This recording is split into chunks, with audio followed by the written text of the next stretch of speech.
Hello, and welcome to Empowered the Podcast. My name is Linda, and I am your host. I am an empowerment coach, a spirit junkie, a realtor, a proud mom, and a dog mom. I'm also an animal advocate, a child advocate, and someone that overcame a lot of challenges and trauma in my life. This podcast is packed with powerful content, inspiring conversations with amazing guests who will help you heal, grow, and evolve into a better version of you so you can attract in your best and most empowered life. I don't know about you, but I'm not here for mediocrity. I'm here for an abundant, blessed life. Life does not have to be so hard. That is an old program. We can do less and attract more, and I know this to be true. I love bringing you this powerful information. I hope you enjoy, learn, and grow. Have a beautiful day. Hello, and welcome to Empowered the Podcast. I'm your host, Linda Brand, and I have a special guest today. I'm super excited to bring you this powerful woman. Skye Warren is a New York Times bestselling author of many, many, many romance books, dangerous romance books. Her books have sold over 2 million copies. She makes her home in Texas with her loving family, which is her high school sweetheart husband, goofy dogs, and sugar glider. Yeah. You have to tell me what that is. Welcome to the show, Skye. I'm so happy to have you here. I'm excited to share your journey from computer science to romance author. Hi, Linda. Thank you so much for having me. I'm really excited to be on the podcast. And yes, I do have a sugar glider. Most people think of them as flying squirrels, and that's kind of what they look like. She's actually next to me right now, but she's sleeping because she's nocturnal. And yeah, so I kind of think it's funny that people in society look at like computer science and writing fiction as like very separate things. It's like left brain, right brain. But to me, I've always felt like I actually have a sign that I had made. It says I make things out of nothing, that I just like make things with my hands and then I type things and things appear. And that's what people want me to do. So whether it's software or books. Yeah. But tell me, like, what prompted you to decide you're going to write romance, and how long ago was that? Oh, well, so it was actually when my son was born. And so I had obviously like taken a little leave. So, for him to be born. And I fully planned to go back. And in fact, I did go back. But around that time, my son was nursing and I called him like my little starfish because he was always like attached. And so there's a lot of time of sitting, right? There's a lot of sitting. And so my husband got me what was then a pretty new iPhone, and I got the Kindle app and I started reading. And for whatever reason, I just had never discovered the romance genre at all. I read a lot of books. I read a lot of what you would just sort of call general fiction right now, or literary fiction. And every time I would go to the bookstore, I'd go primarily to Barnes and Noble. That's the closest store to me. And I would just I would like skim. If I'm considering buying a book, I'd read the back, I'd look at the cover, and then I'd peek in the back to see, like, does anyone die? Do these people end up together? Because that's really what I wanted. And I didn't know there was an entire genre that they had hidden way back in a corner. Um, and so I discovered it on my Kindle, and I was able to sort of dive deep into the genre. I loved everything about it. I was like, I belong here. And I never even then thought about writing it until I reached a point in my searching for books where I said, I want a book like this. And then I was like, no, but not quite like that. I want it to be like this. And like the deeper I went into trying to find this particular book, I realized like, no, that's just my story in my head. That's what I'm trying to find. And it doesn't exist. So you have to write it. And so that's how it started. Yeah, when it doesn't exist, we create it, right? Right. So how long ago, though? What year? Like your son So was, my son is now 16. He's okay. driving, which is wild. Oh my goodness. Mm-hmm. Yeah, I have a son too, and I remember those days. It's very scary. I do understand. So 16 years of writing romance. That is so incredible. And how long were you doing the computer science before that? So I did have my son relatively young. I was, I think, 24, so I only had a couple of years at Okay. college. And Yeah. I did really enjoy my work. I enjoyed sort of the puzzle of it, but it's a very male dominated field.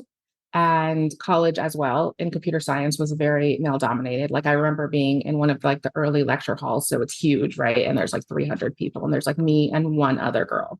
Mm-hmm. And so I really accepted that. I said, I'm fine. This is fine. I just like, I was a little bit of a tomboy. I liked computer science. I did martial arts. I had a black belt. And I just was like, all right, I'm completely comfortable here.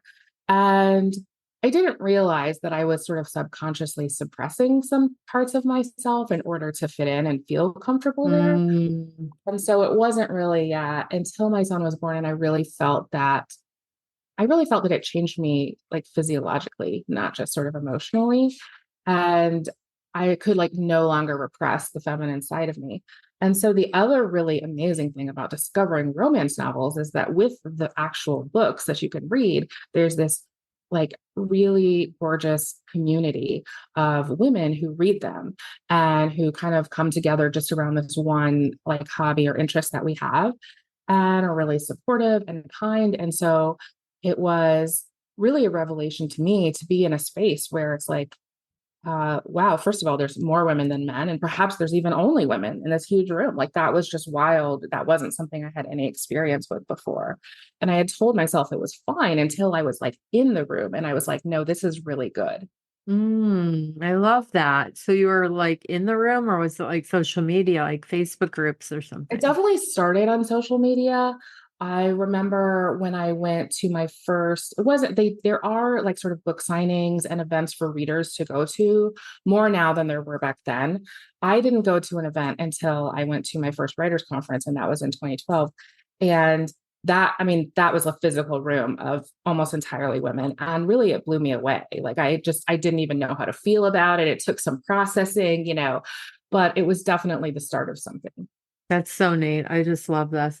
So I have a couple questions. Like one is, how do you come up with like your story? Like 50 bucks. I want to know like how do you come up with that? And then Start with that first yeah, question and yeah.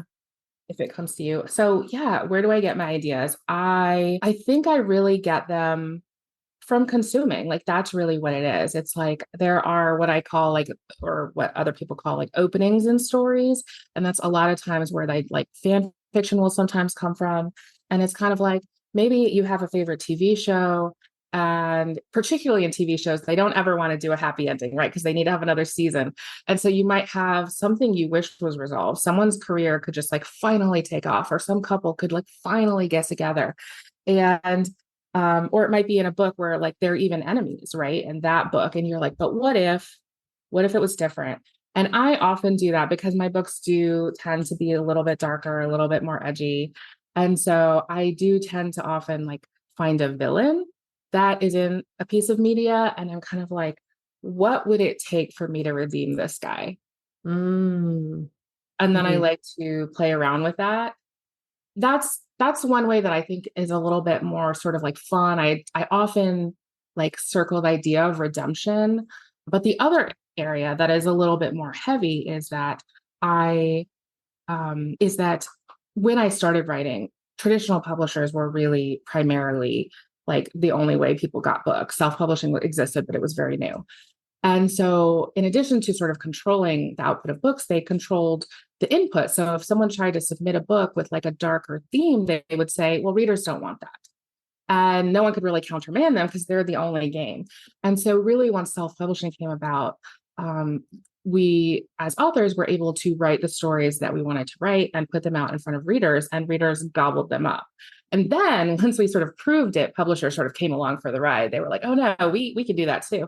Uh, Mm-hmm. so early on, I would read a lot of books where the woman would be maybe hadn't experienced like the darker sides of life, and maybe she had a friend who did, like a friend who had maybe like been assaulted or something bad had happened to her, and she would sort of serve as this sort of like cautionary tale of like, don't be like her. And so the heroine who hadn't experienced that would get her happy ending, and the friend would maybe not. And so I wanted to flip that script as well and show someone who had been through something tough, but that a lot of women go through in life that is unfortunately really common, and show her getting that happy ending.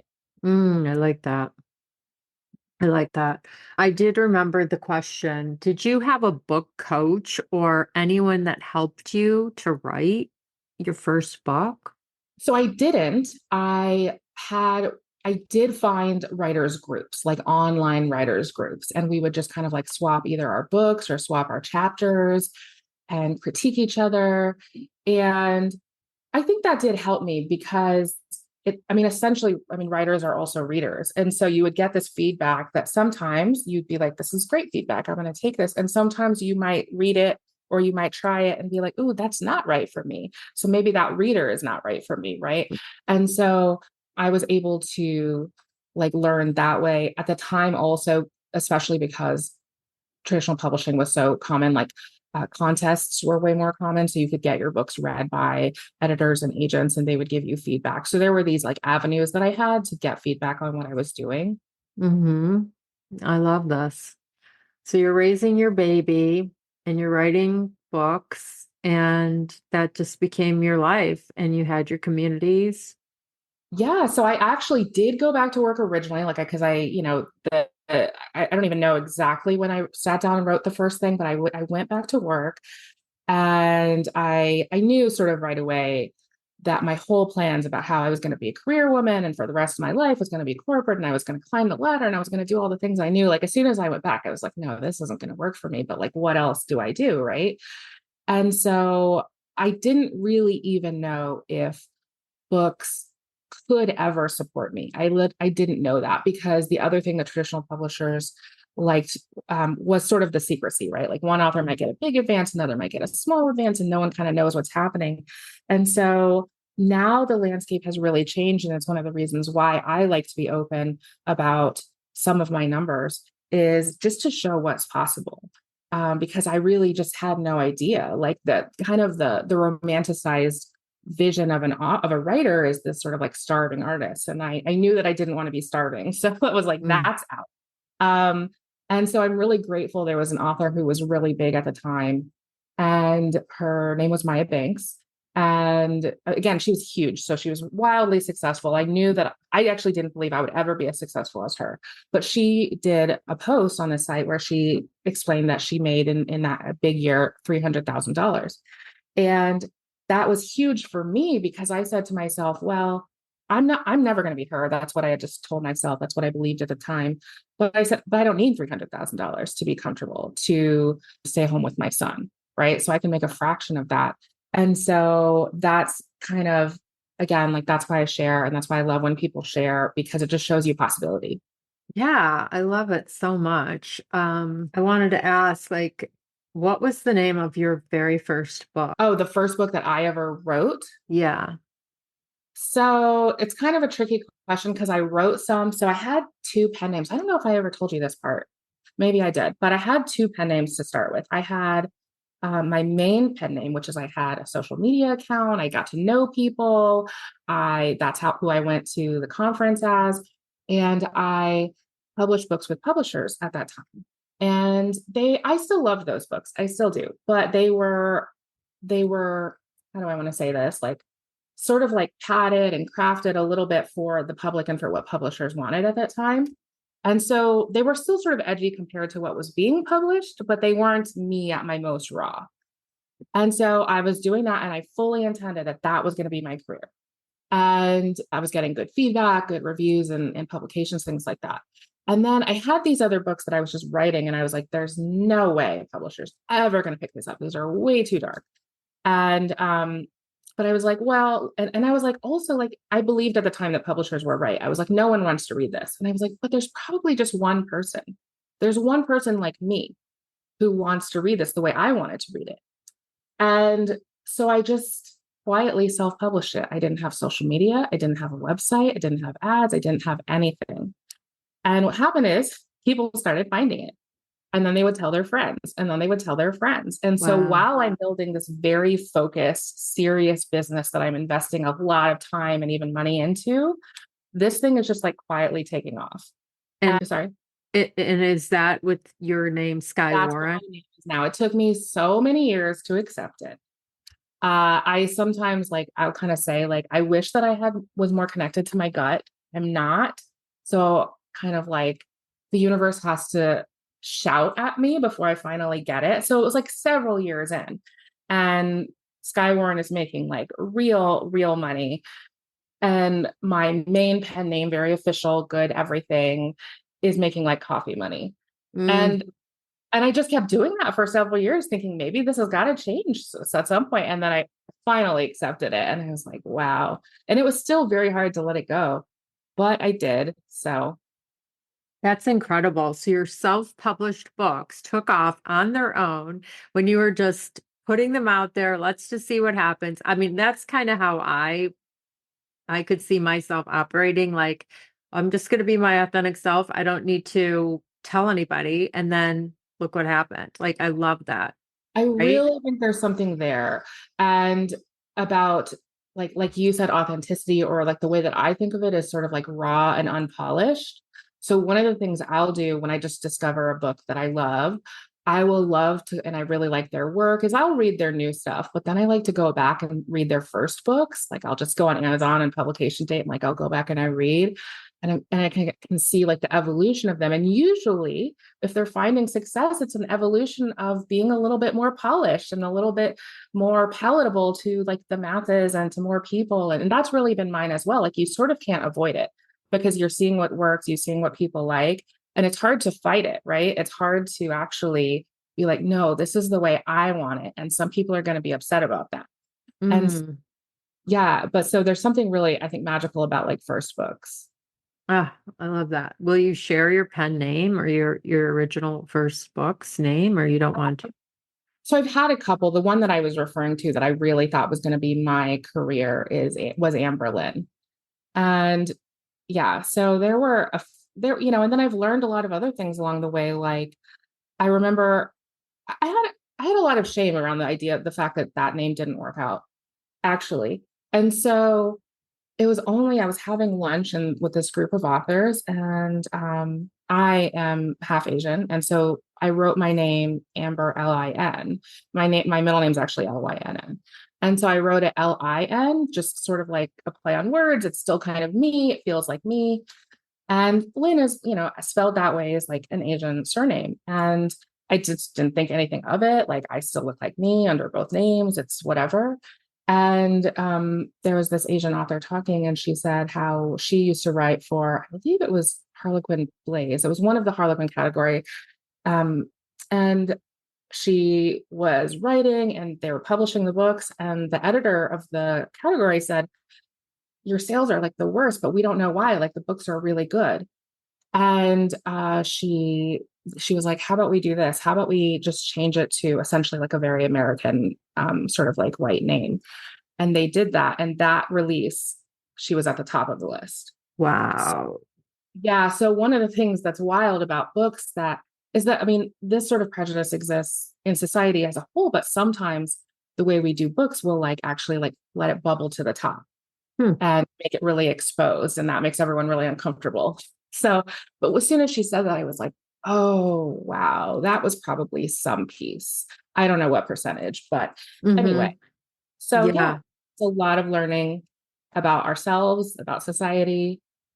Yeah, I mean, in general, like every journey, entrepreneur journey, I mean, everything is learning. And so what do you see for yourself for the future? Like another book? Are you writing a book? Have you ever been approached about a movie, or do you have that vision that one of your books will turn into a movie? I'm just asking. So it's funny. So in terms of my vision, so like I like a lot of entrepreneurs, I think we're just like multi-passionate. We get excited about new ideas. So I have started like I started a subscription box and for books for bookish people.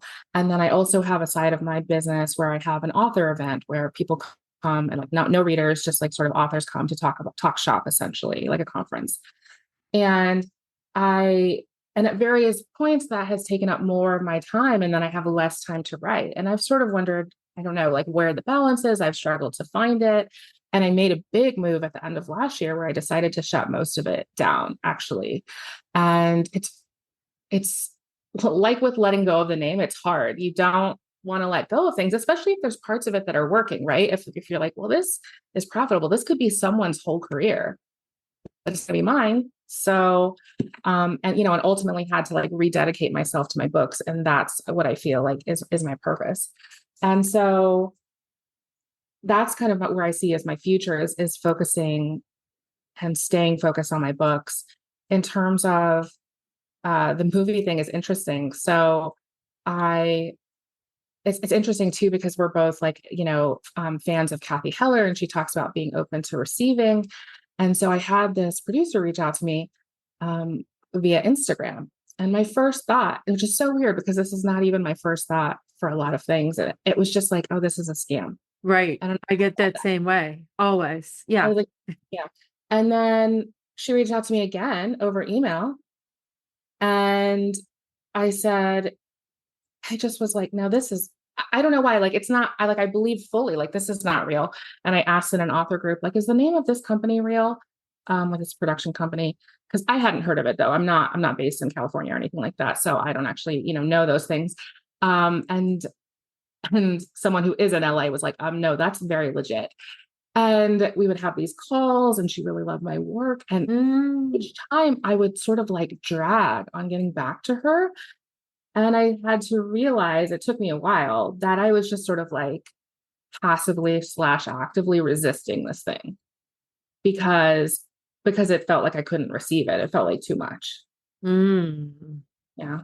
Which was it, a specific one of your books that they Yeah. were wanting? Yeah. Pardon? It was a series. Yeah. A particular series. Oh, wow.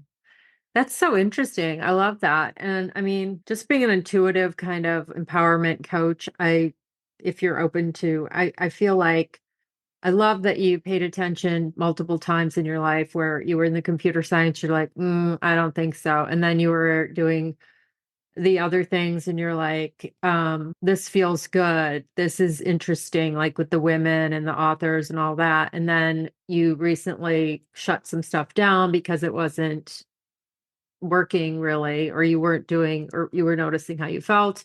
But now, so this book thing, and then you're also recognizing, oh, what is this? Is this resistance or limiting beliefs? Like, there's some fear of something perhaps that's you're with this book thing and movie. I mean, I do feel that. Like, so I feel like the romance community is overall really supportive, like in a lot of ways. So we support each other. We also, like, whenever there's sort of like a big disaster, usually someone's going to do like a big anthology for charity or an auction for charity or something like that. And so we raise a lot of money for good causes, and overall it's a very positive place. And that doesn't mean like nothing negative ever happens, of course. Like, we're still people. But yeah, exactly. like, that's my experience of it. Right. And as when I look like sort of outside this fear, it starts to feel a little scarier, right? Like people who don't really have like the context. Um, and and so ironically, I think that people who don't read romance novels, especially modern romance novels, actually view it as being something that's not very feminist. But in my view, and I think that people, if they read modern romance novels, would agree, they are fundamentally feminist literature. They're written by women for women. And whether they include real life situations like, hey, she's a neurosurgeon trying to balance her career and love life, or whether it's more of like a fantasy situation, we're just trying to play something out in like a safe environment. Either way, like, this is a safe space. And I feel like romance actually takes like really early steps toward feminism in writing. And so like sometimes like I'll just pick up a thriller for fun or something like that. And I'll be like, this is a really popular, well-reviewed thriller. And this side character is pretty sort of two-dimensional villain. Like, she's kind of slutty and she likes deviant sex, and therefore she must be the villain. And I'm like, I thought we were past that. You know what I mean? Because I'm in this safe bubble where that would not really get, it's not that can't get written. It's just that it wouldn't be like lauded and like supported, and like raised bubble to the top as like good stuff. So Yeah, so I feel very safe in my world. And so sort of branching out feels a little bit scary, but I like to do it. I think ultimately when you see like positive situations is like even something like Yale James, which is really controversial, 50 Shades of Grey, like a lot of women were able to explore their sexuality after that. Mm-hmm. Or Bridgerton is another example where a lot of people who don't know about romance novels were able to like enter through that avenue and then discover like a whole world. Mm-hmm. Mm-hmm. Yeah. I am a fan of 50 Shades of Grey, the movie. I have not read the books. I am a self-help spirit junkie reader. So all my books are spiritual and self-help, self-improvement, entrepreneur books. But I do like the movies and I do enjoy. I remember my mother took me and my sisters to was it called was it called Shampoo? I'm trying to remember the movie. Well, you're probably too young, but in the 70s there was a movie and it was a sexual movie, or at least it was rated R or something. I'll have to I feel like it was Shampoo. It was with Warren Beatty. I don't know if I know that one, but I Let do me know like see. the secretary. I don't Yeah. know if that's the No, movie. it was called Shampoo. Warren Beatty. Yeah, it was. I remember it being Goldie Hawn was in there too. Anyway, I just remember that movie. Like, you don't take a child to that. How does these books affect your personal sex life? Is it like, does it, I have to ask that question? I think they're pretty separate, to be totally honest with you. Like, I think they tap into like that's what I was kind of mentioning before in terms of a safe space. So a lot of people write books that are very based in reality. These are things that we actually do or that we want even our daughters to like sort of look up to these heroines and experience that.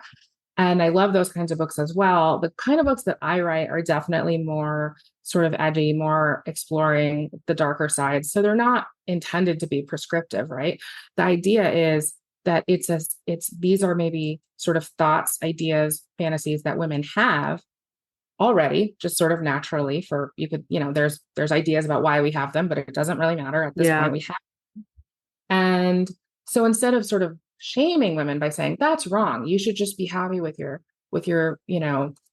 regular sex life and just not even have those thoughts. I mean, that ultimately becomes like a shaming situation if you're and instead like, okay, you can explore what that looks like in the safe environment of reading this book while you're sitting on your couch and it all feels real to you and you get to experience it. um yeah, because really what books are about, and this is why, like, to me, I think we should all read whatever we love, but it's also all the same.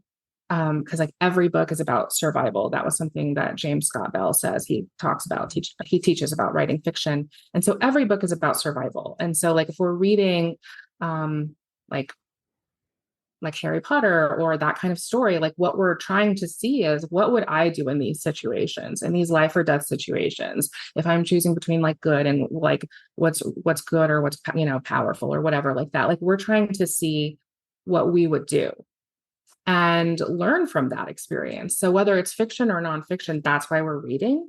And so with romance, it's often the same way. And what's really funny about romance is that almost a huge percentage, obviously this is not an everything situation, there's never like an everything situation, but so many romance authors and readers are either married or with a longtime partner. And I've thought about that to myself. I've kind of like, why do we, who've already sort of found maybe our one true love and we're sort of set, we're happy, seek out books about this? And I've thought, there's like a quote that's like, when you're married, I'm not going to say it the right way, but it's something about when you're married, you choose that person every day. You have to fall in love with that person every day. And I think that's sort of why, is that like this is what we're trying to maintain. So like we read books about love and about sex because it's what we're focused on creating in our life, right?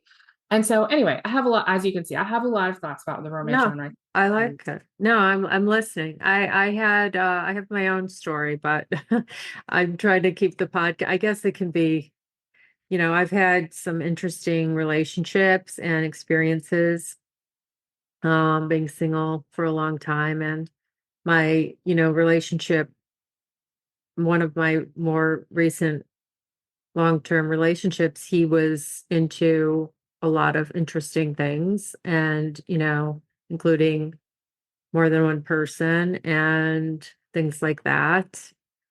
And it was,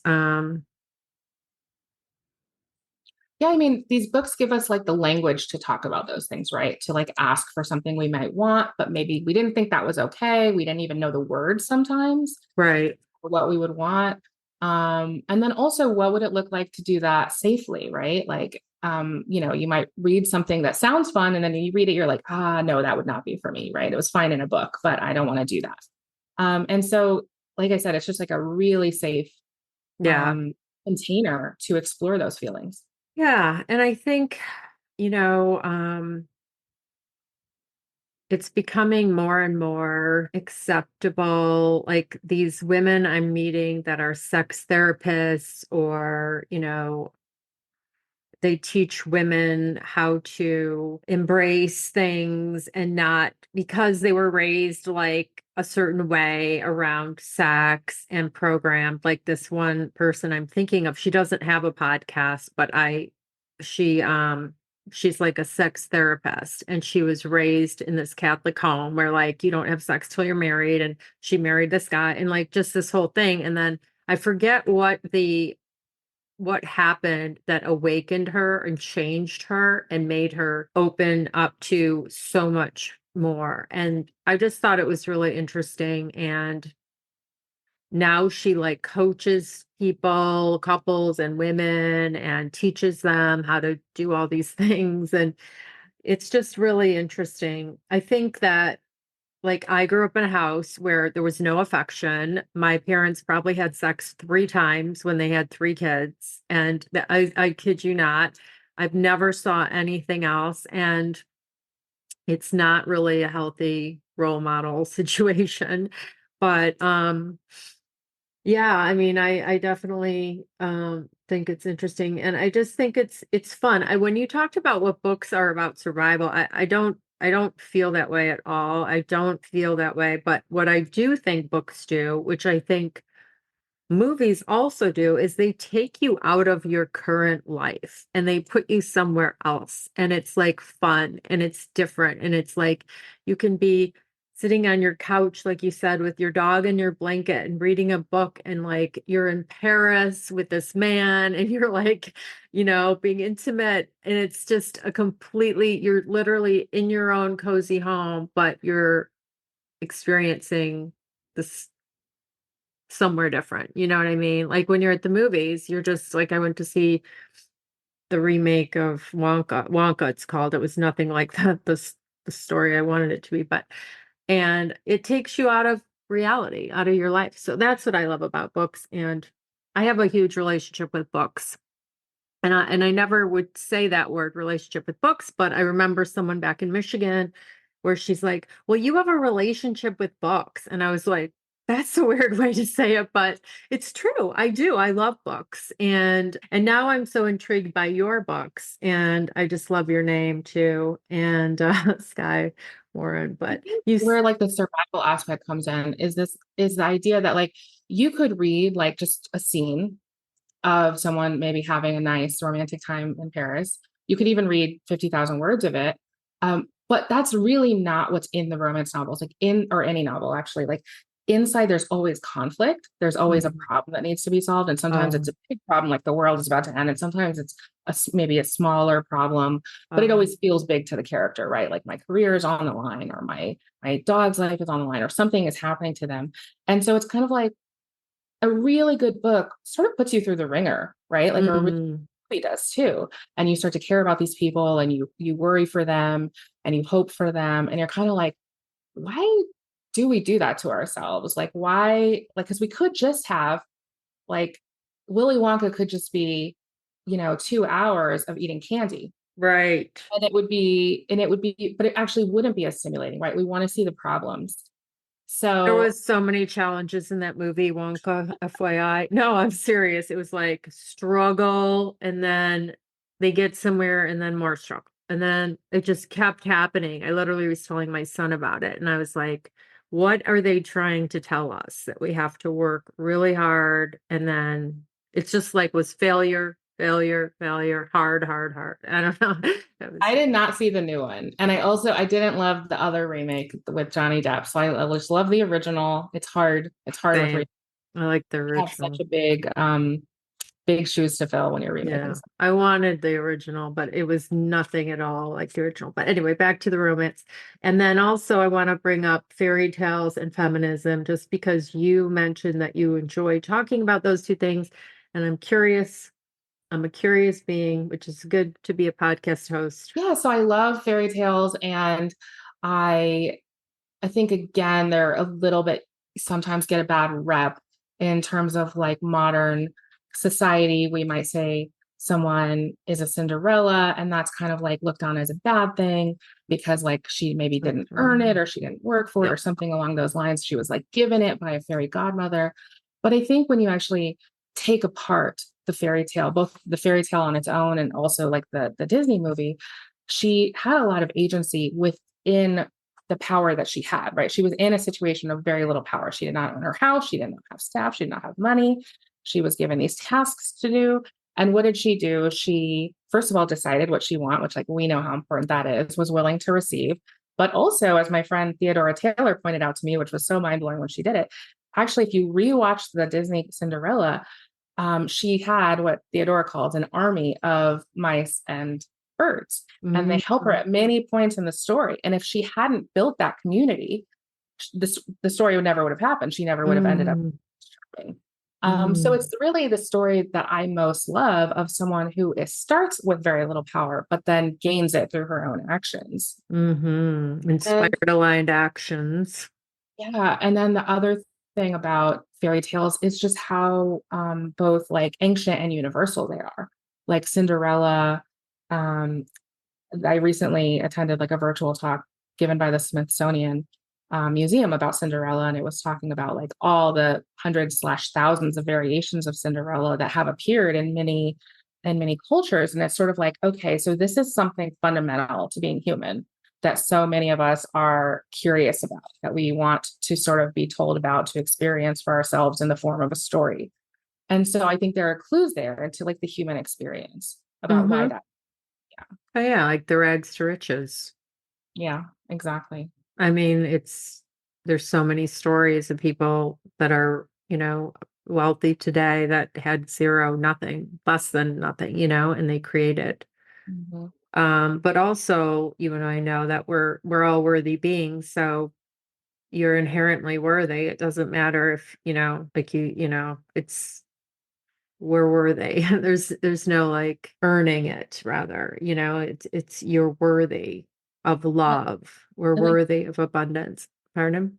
oh no, yeah, no, exactly. And the other interesting thing I was just thinking about, like, is there are many things that vary from the different Cinderella stories that have existed throughout time. But like, one of the things that varies a lot is like how the evil stepsisters are treated at the end. Like, are they given forgiveness? Sometimes they are, and they're allowed to come join the princess's court. Hmm. Sometimes something violent happens to them. And so it's just kind of like, it's it's a little bit up to society and the teller of the story of like what they're trying to make the morals be. And then Hmm. it's up to the receiver of the story, like what we want to think about that and how, whether we sort of accept that or we reject it and say, I wish it had been different. So Hmm. yeah, we're all just like coming up against this and deciding how we feel about it together. True. And one of the things that I want to mention is like the princess and the queen. Like, do you know Gina DeVee and her book, The Audacity to Be Queen? So her book is a self-help, spiritual, money, it's everything, women empowerment. The book contains everything. And I always say it's required reading for every woman on the planet. The Audacity to Be Queen. And in it, she uses the analogy of princess as being this entitled victim mindset. And the Mm. queen is the powerful woman who doesn't have to chase anything, beg for anything. She's not a victim. She's powerful and she attracts, she's a queen. She decides and it's really cool. I like the princess queen analogy because I've seen it in other things where the princess is the like poor me and victim and I want these things and they're just entitled where the queen, is more, she gets it's like she receives with ease, right? She receives it. It's not like entitled at all. It's a powerful, strong, decisive, confident woman, and I kind of like that, because these little kids are always wearing their little princess outfits, but really you want to be a queen, you know? Mm. I feel like I am a queen. Like we're all queens. You're a queen, I'm a queen, we're queens. But we walk around sometimes in the princess mindset or like, oh, daddy takes care, you know what I mean? Like you need a man to take care of you, like you're a princess, right? Oh, princess, my little girl, she's a princess. And it's like, no, you want to be powerful. The queen is more powerful than the king in the chess game, right? Right. So yeah, one of my biggest series is about chess. It's got chess pieces on the cover, and like book one is the pawn, and so it's a lot about that. But playing chess as like an analogy for what's happening in the Yeah. book. So yeah, I mean, I think the one thing that's tricky about it is I think what I would like to do personally is sort of like reclaim the word because I feel like princess has been used as like an insult. So I'm like, I would rather reclaim it and be like all the women are good and worthy, even if you are a princess. But I understand where you're coming from. She's making it. Yeah. It's like a mindset, I think. Right, And it's just like a weaker right. version. But I just like that. And she actually the Marianne Williamson book, A Woman's Worth. Have you read that? I I am. I think that also references the Mm. princess. And I know that Gina was taught under Marianne Williamson, just like Gabby Bernstein has been taught under me. Anyway, it's just very interesting. Um, but anyway, so tell us, what do you like to talk about with the feminism? So, ultimately, romance is the largest selling genre, which is something most people don't know, actually. It has been for decades. Publishers have been known to say things like romance keeps the lights on so that we can publish other books, which I don't totally love because I'm kind of like, well, money can go to the romance authors who earned it. But anyway, um, I think ultimately what that proves is that even though romance is so often certainly like omitted from a lot of indie bookstores completely, just not allowed, or in larger bookstores where they are included, pushed to a corner, that despite all of that, it still manages to sell more books than other genres. And so, like fairy tales that we keep coming back to, there's something there that's core. It also just shows sort of the like commercial ability of women that's often overlooked, both as authors, creators, and as consumers. So I love that aspect of it, and that it really centers like the woman experience. And um, there's a famous quote by Stephen King who says he was kind of saying Harry Potter is about a book about a boy defeating evil, and Twilight is a book about a girl who falls in love. And it's meant to be a diss, right? It's meant to be a diss to Twilight. And to be clear, I've actually never even read Twilight, but that's not the point. The point is, why do we as a society think of falling in love as a diss, right? Love is what we're all seeking. Certainly, romance novels focus on romantic love, but they also have a huge element of friendship love, familial love, all the kind of love, also like professional love. And so it's kind of like it's looked down on just for that. It's looked down on because it's written by women for women and because it's about love, because it's about emotion. And so I'm like, but that's what I love about it. That's what I'm here to celebrate about it. Right. Mhm. So some people kind of try to like prove to the establishment, like, no, we have good writing. No, we have science. We have whatever. And that's fine for them. But for me, I'm just like, actually, it can just be about love. And that's still completely worthy literature. Mhm. Very worthy. Oh my goodness. Yeah. Because I mean, that's kind of why we're here, I think. That's what many spiritual people will say. I just had an interview earlier today, and she's like, I said, we're here to grow, evolve, heal, grow, and evolve and help others. And then, of course, we're here for joy. And then she said, and then it just, she condenses it all into we're here for love. It's all love.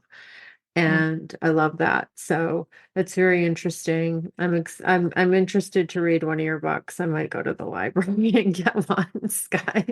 So the Pawn book is one of a series of books. Right. It's a book one in a series. Okay. How many are in the series? So it's a trilogy and then there's a lot of spin-offs. It's kind of Okay. like a world, yeah. Yeah. I mean, I haven't read The Twilight, but I've watched it on TV, yeah, on Netflix or whatever. And I enjoyed it a lot.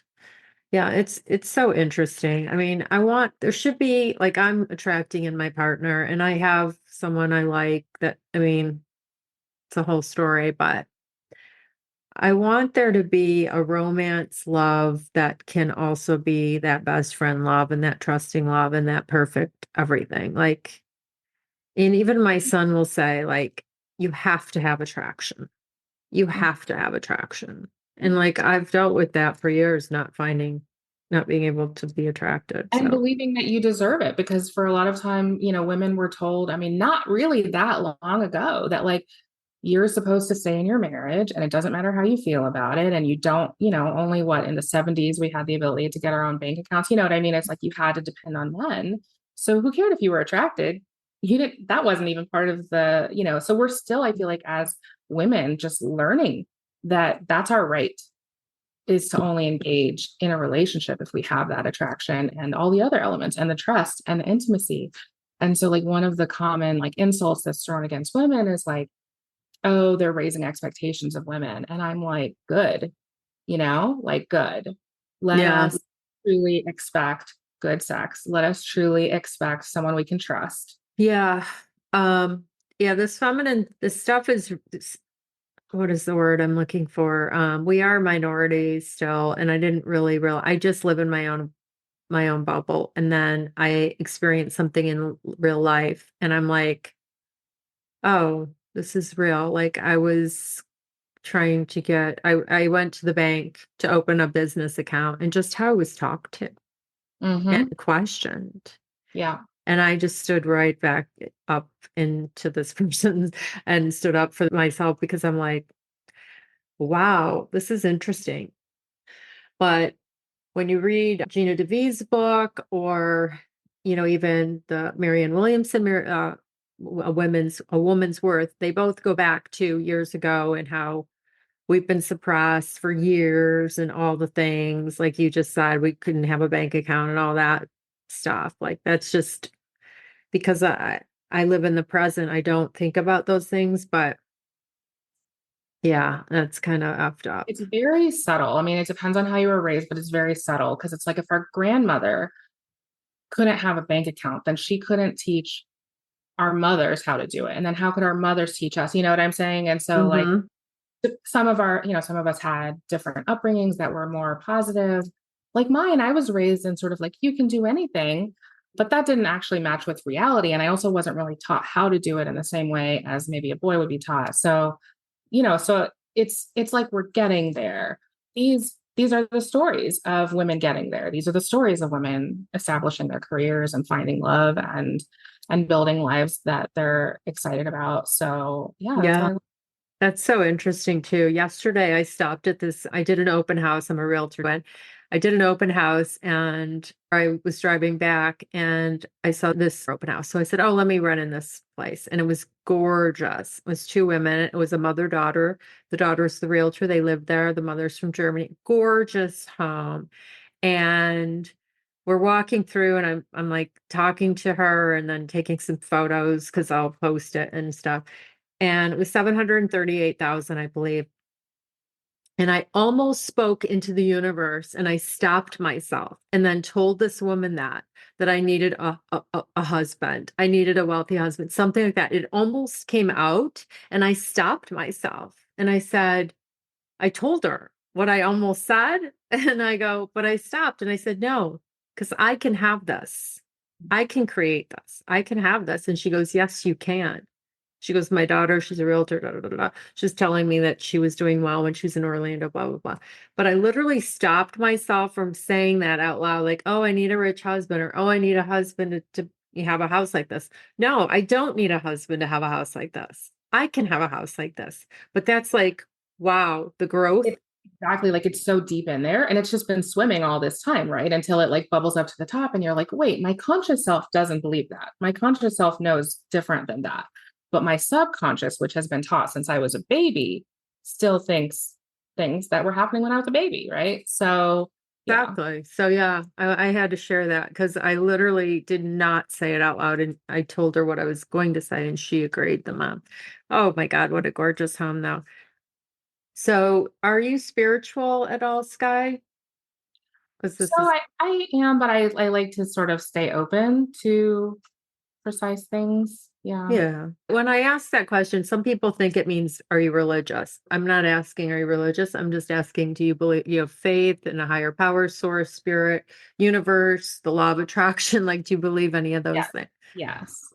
Okay, cool. Yeah, because this podcast has a lot of, spirit stuff and we talk about it all the time. And I just feel like it's so important because I was raised without any of it. And the last interview earlier, he had two things to share. And he was in a terrible car crash and his life changed. He was in a coma. It's a whole story. And his two things, one is basically you can have anything if you believe. And I love it because that's the whole faith thing again. And we can create anything if we believe. And I'm just super impressed with your powerful story of going from computer science to this successful New York Times bestseller. I love that. Is there anything else you want to cover or talk about today?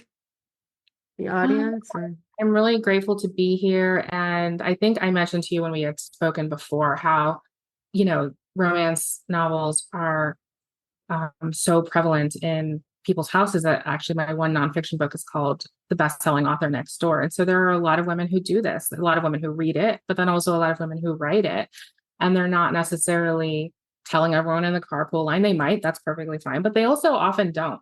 And that's in part because we can get a lot of, sort of like shaming or other things happening. But I think it's a beautiful thing. And I have a friend who was once telling me about how female art is like underappreciated, right? Like most paintings in museums are done by men. That's not because women don't like painting, right? But also we have very certain arts, like you rarely see quilts in museums, but it is an artwork. It's a form of art that's given as gifts and created primarily by women and passed. The art itself of like how to quilt is passed down from mother to daughter. And I really think of romance novels the same way. If you talk to most readers, most of them discovered it from words given a book by their mother or secretly stole a book from their mother or by an aunt. And so it's kind of like a little bit of like a feminine secret that we sort of passed down and we like whispered to each other when it wasn't really allowed. And now it's a little bit more allowed, but it's still actually not. Like it's romance novels have been for a couple of years now excluded from the New York Times list. A lot of people don't know this outside the genre. So it still exists to this day. Um, and so that's why I love sharing it. That's why I love talking about it, because of course I didn't know. I mean, mine wasn't passed down from my mother, right? I had to just stumble upon it on Kindle, and a lot of people stumble upon it. So, like I mentioned, those entry points of Bridgerton and things like that. So yeah, yeah, I I love. love that. Thank you. Thank you for inspiring people. And so if somebody wanted to write a book, what would you say to them? I would say, write it. So my first book I wrote when I was still working full time, and then would come home. I would take care of my son and, have my life and whatever, try to work out all that stuff. And then at midnight, I would write. And if there's a story in you, like just let it come out and don't think too much about the expectations of how is it going to be published. There's a million ways. And how will it do? Am I going to write more books? It's like so much heaviness that it just doesn't need to be there, right? If you have a story, I watched a really interesting TikTok just yesterday. It said, if there's something in you that wants to write, that's because like as this goes back to the spirituality of us being sort of one collective consciousness. If there's something in you that wants to write, that's because there's someone out there wanting to read it.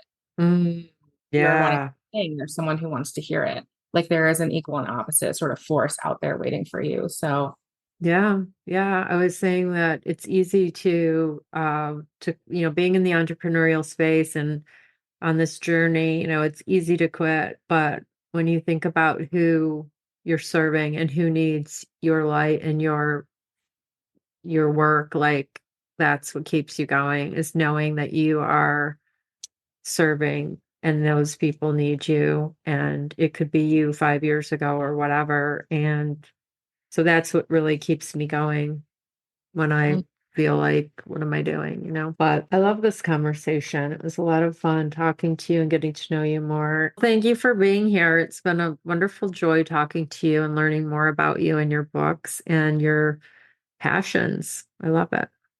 awesome. Thank you for having me. My pleasure. Thank you so much for listening to today's episode of Empowered the Podcast. It means so much to me that you are here, that you're listening. I hope you learned something. I hope you found value. If you enjoyed it, please share with someone you think would benefit from it. If you'd like to connect with me, feel free to contact me on Instagram at Linda Brand Coach or Linda Brand Homes.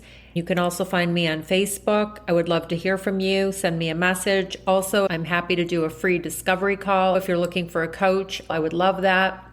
Also, if you could leave a rating and review, I would love that. It would help me so much to grow this audience and help as many people as I can. Have a beautiful, blessed rest of your day and live empowered. Thank you.